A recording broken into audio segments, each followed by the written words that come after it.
Always look at it like a movie that's being directed. And for the most part, the producer is the one that make the movie. The director is the one that go correlate and put everything together. But the director also needs stars and A-list and B-list actors and things of that nature. So look at it like this.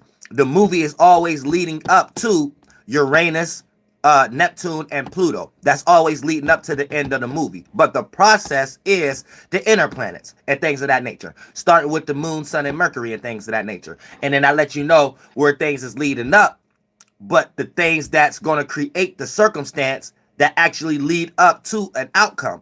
But the outcome is always going to be through the filtering system of Uranus, Neptune, and motherfucking Pluto. So we got Uranus and Taurus, we got Neptune and motherfucking Pisces, and we got Pluto and Capricorn. So this creates like a sextile trinine energy. So we got this gift to create opportunities to come up with a whole unique way of our dreams and imaginations to be built and be part of our status.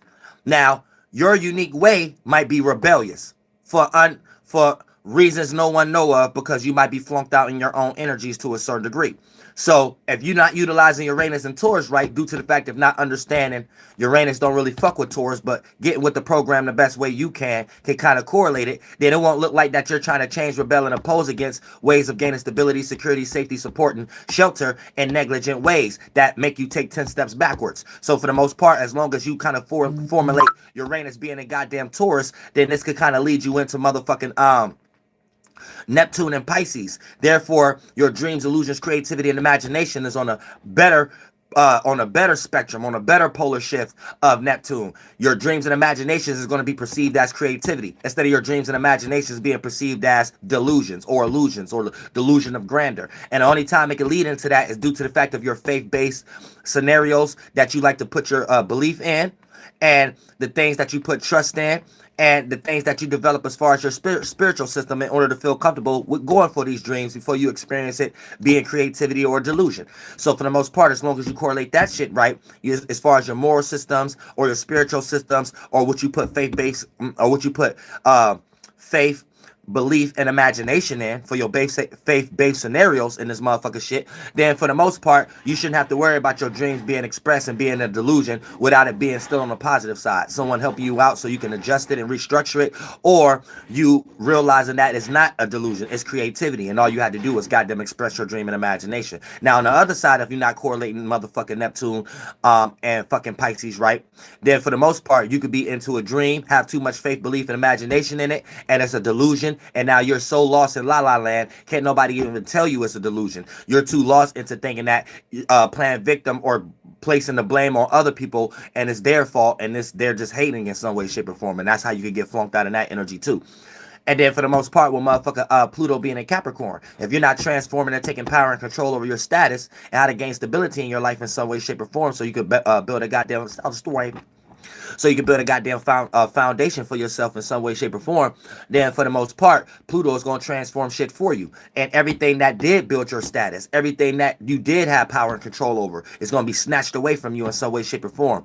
So if you was trying to take power and control over other people's circumstances where you actually putting less effort in, you actually got the short end of the stick, you're not putting as much power or percentage level in some way, shape, or form, but yet you're being sheltered, taken care of, or in some way, shape, or form when it comes to your status and what you're trying to build in your curriculum, then it's going to be the worst time ever, because Pluto going to come change that shit. It's going to take these people that's putting you in this comfortable spaces away from you. It's going to put these objects that's putting you in comfortable spaces away from you. It's going to put that living condition that you in, that's making you comfortable away from you, and it's going to put whatever you thought was a status that you was kind of getting accepted for previously. It's going to take that away from you. Whether it's a college degree, whether it's however status that you motherfucking had, it's going to take it away from you if you're not willing to transform and take power and control over that energy to make it look like this new age that we're in at the moment. So for the most part, that's how those energies are going to play out, and that's the movie, that's the leading up to the movie. But for the most part, if you don't want to get washed up under the current and create a bad movie for yourself, then you need to make sure that you aligning the inner planets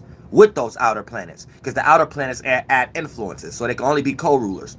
They add emphasis, and it's also, when we're talking about it as a transit, it's also our outcome or where the movie is leading to in this motherfucker shit. So you should know, as long as Uranus, Neptune, and Pluto is in a certain sign, you should know that that's your goal. That's initially what you're supposed to be doing. And a lot of us may not have it as good as others due to the fact of our alignment.